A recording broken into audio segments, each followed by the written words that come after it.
రాజస్థాన్లో శ్రీ గంగానగర్లో జరిగిన దారుణం ఉంటే ఎవరికైనా భయం వేస్తుంది. A horrific rape case involving a 13-year-old innocent girl has come. ఒక 13 ఏళ్ల అమ్మాయిని రిక్షా డ్రైవర్ నమ్మించి 5 రోజుల పాటు నరకం చూపించాడు.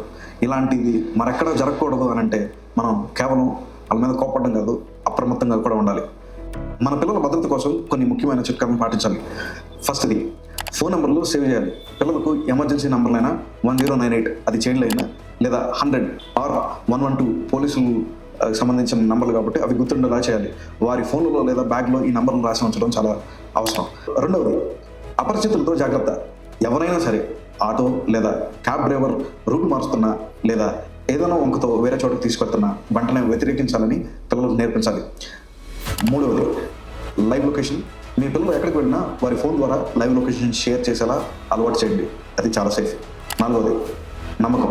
పిల్లలు ఏదైనా విషయం గురించి చెప్తున్నప్పుడు వారిని పూర్తిగా నమ్మండి. వారు భయపడకుండా మనతో అన్ని విషయాలు పంచుకునే వాతావరణాన్ని ఇంట్లో కల్పించండి. ఇంకా కేసు అప్డేట్ వచ్చేసరికి నిందితులు 30 మందికి పైగా ఉన్నారని చెప్పేసి చెప్తున్నారు. ఇప్పటికే చాలా మందిని అరెస్ట్ చేశారు, హోటల్ని కూల్చివేశారు.